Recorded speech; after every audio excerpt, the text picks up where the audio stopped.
The Princess and the Puma. In a Texas troubadour kind of story, which this is, there would have to be a king and a queen, of course. They are the first matter, so to speak, in the creation. In this case, the king was a terrible old man who wore six-shooters and spurs and shouted in such a tremendous voice that the rattlers on the prairie would run into their holes under the prickly pear. Before there was a royal family, they called the man Whispering Ben. When he came to own 50,000 acres of land and more cattle than he could count, they called him O'Donnell the Cattle King. The queen had been a Mexican girl from Laredo. She made a good, mild, charming wife, and even succeeded in teaching Ben to modify his voice sufficiently, while in the house, to keep the dishes from being broken. When Ben got to be king, she would sit on the gallery of Espinosa Ranch and weave rush mats. When wealth became so irresistible and oppressive that upholstered chairs and a center table were brought over from San Antone in the wagons, she bowed her smooth dark head and shared the fate of the goddess of old Greece, the one who was visited by Zeus as a shower of gold. To avoid rudeness, you have been presented first to the king and the queen. They do not enter the story very much hereafter, which might be better called the Chronicle of the Princess, the Happy Thought, and the Lion that Bungled his Job. Josie O'Donnell was the surviving daughter, the princess. From her mother she inherited warmth of nature and a dusky semi-tropic beauty. From Ben O'Donnell, the royal, she acquired a store of bravery, common sense, and the faculty of ruling. The combination was one worth going miles to see. Josie, while riding her pony at a gallop, could put 5 out of 6 bullets through a tomato can swinging at the end of a string in a breeze. She could play for hours with a white kitten she owned, dressing it in all manner of silly clothes. Scorning a pencil, she could tell you out of her head what 1,545 two-year-olds would bring on the hoof at $8.50 per head. Roughly speaking, the Espinosa Ranch is 40 miles long and 30 broad, but mostly leased land. Josie, on her pony, had prospected over every mile of it. Every cowpuncher on the range knew her by sight and was a loyal vassal. Enter young Ripley Givens, foreman of one of the Espinosa outfits. He saw her one day and made up his mind right then and there to form a royal matrimonial alliance. Presumptuous? No. In those days, in the Nueces country, a man was a man, and after all, the title of Cattle King does not presuppose blood royalty. Often it only signifies that its owner wears the crown in token of his magnificent qualities in the art of cattle stealing. One day Ripley Givens rode over to the Double Elm Ranch to inquire about a bunch of strayed yearlings. He was late in setting out on his return trip, and it was sundown when he struck the White Horse Crossing of the Nueces. From there to his own camp it was 16 miles. To the Espinosa Ranch it was 12. Givens was tired.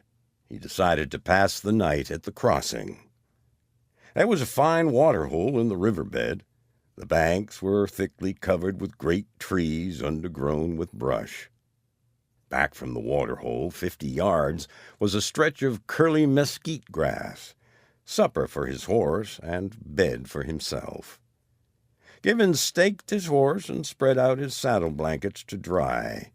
He sat down with his back against a tree and rolled a cigarette. From somewhere in the dense timber along the river came a sudden, rageful, shivering wail. The pony danced at the end of his rope and blew a whistling snort of comprehending fear. Givens puffed at his cigarette, but he reached leisurely for his pistol belt, which lay on the grass, and twirled the cylinder of his weapon tentatively. A great catfish plunged with a loud splash into the waterhole. A little brown rabbit skipped around a bunch of catclaw and sat twitching his whiskers and looking humorously at Givens. The pony went on eating grass. It is well to be reasonably watchful when a Mexican lion sings soprano along the arroyos at sundown. The burden of his song may be that young calves and fat lambs are scarce, and that he has a carnivorous desire for your acquaintance. In the grass lay an empty fruit can, cast there by some former sojourner. Givens caught sight of it with a grunt of satisfaction. In his coat pocket, tied behind his saddle, was a handful or two of ground coffee. Black coffee and cigarettes. What ranchero could desire more? In 2 minutes he had a little fire going clearly. He started with his can for the water-hole. When within 15 yards of its edge, he saw between the bushes a side-saddled pony with down-dropped reins cropping grass a little distance to his left. Just rising from her hands and knees on the brink of the water-hole was Josie O'Donnell. She had been drinking water, and she brushed the sand from the palms of her hands. 10 yards away, to her right, half concealed by a clump of bushes, Givens saw the crouching form of the Mexican lion. His amber eyeballs glared hungrily.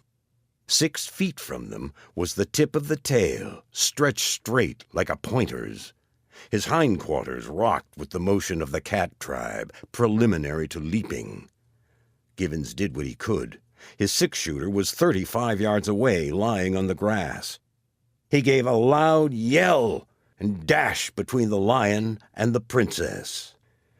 The ruckus, as Givens called it afterward, was brief and somewhat confused. When he arrived on the line of attack, he saw a dim streak in the air and heard a couple of faint cracks. Then 100 pounds of Mexican lion plumped down upon his head and flattened him with a heavy jar to the ground. He remembered calling out, "Let up! No fair gouging!" And then he crawled from under the lion like a worm, with his mouth full of grass and dirt, and a big lump on the back of his head where it had struck the root of a water elm. The lion lay motionless. Givens, feeling aggrieved and suspicious of fouls, shook his fist at the lion and shouted, "I'll wrestle you again for 20—" And then he got back to himself. Josie was standing in her tracks, quietly reloading her silver-mounted .38. It had not been a difficult shot. The lion's head made an easier mark than a tomato can swinging at the end of a string. There was a provoking, teasing, maddening smile upon her mouth, and in her dark eyes. The would-be rescuing knight felt the fire of his fiasco burn down to his soul. Here had been his chance, the chance that he had dreamed of. And Momus, that imp god of comedy, and not Cupid, had presided over it. The satyrs in the wood were, no doubt, holding their sides in hilarious silent laughter. There had been something like vaudeville, say, Senor Givens and his funny knockabout act with the stuffed lion. "Is that you, Mr. Givens?" said Josie in her deliberate saccharine contralto.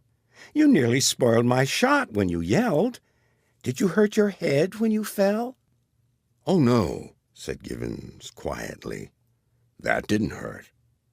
He stooped ignominiously and dragged his best Stetson hat from under the beast. It was crushed and wrinkled to a fine comedy effect. Then he knelt down and softly stroked the fierce, open-jawed head of the dead lion. "Poor old Bill," he exclaimed mournfully. "What's that?" asked Josie sharply. "Of course you didn't know, Miss Josie," said Givens with an air of one allowing magnanimity to triumph over grief. "Nobody can blame you. I tried to save him, but I couldn't let you know in time." "Save who?" "Why, Bill. I've been looking for him all day. You see, he's been our camp pet for 2 years, poor old fella. He wouldn't have hurt a cottontail rabbit. It'll break the boys all up when they hear about it. But you couldn't tell, of course, that Bill was just trying to play with you." Josie's black eyes burned steadily upon him. Ripley Givens met the test successfully. He stood rumpling the yellow-brown curls on his head pensively. In his eye was regret, not unmingled with a gentle reproach. His smooth features were set to a pattern of indisputable sorrow. Josie wavered. "What was your pet doing here?" she asked, making a last stand. "There's no camp near the White Horse Crossing." "Oh, the old rascal ran away from camp yesterday," answered Givens readily. "It's a wonder the coyotes didn't scare him to death. You see, Jim Webster, our horse wrangler, brought a little terrier pup into camp last week. The pup made life miserable for Bill. He used to chase him around and chew his hind legs for hours at a time. Every night when bedtime came, Bill would sneak under one of the boys' blankets and sleep with him to keep the pup from finding him. I reckon he must have been worried pretty desperate, or he wouldn't have run away. He was always afraid to get out of sight of camp." Josie looked at the body of the fierce animal. Givens gently patted one of the formidable paws that could have killed a yearling calf with one blow. Slowly, a red flush widened upon the dark olive face of the girl. Was it the signal of shame of the true sportsman who has brought down ignoble quarry? Her eyes grew softer, and the lowered lids drove away all their bright mockery. "I'm very sorry," she said humbly, "but he looked so big and jumped so high that—" "Poor old Bill was hungry," interrupted Givens, in quick defense of the deceased. "We always made him jump for his supper in camp. He would lie down and roll over for a piece of meat. When he saw you, he thought he was going to get something to eat from you." Suddenly, Josie's eyes opened wide. "I might have shot you," she exclaimed. "You ran right in between. You risked your life to save your pet. That was fine, Mr. Givens. I like a man who's kind to animals." Yes, there was even admiration in her gaze now. After all, there was a hero rising out of the ruins of the anticlimax.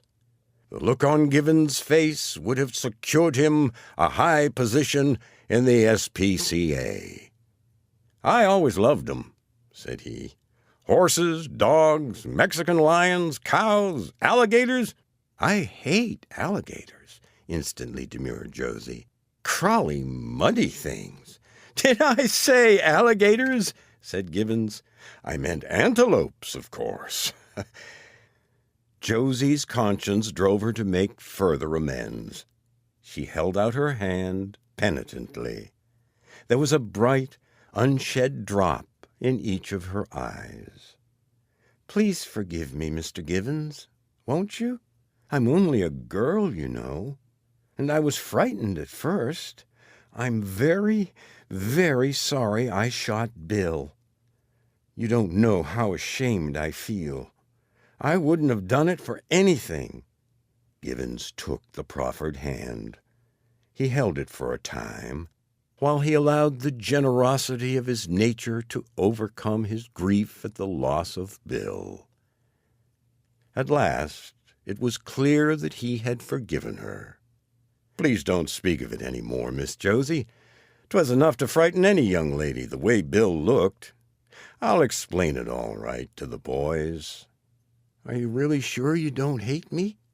Josie came closer to him impulsively. Her eyes were sweet. Oh, sweet and pleading with gracious penitence.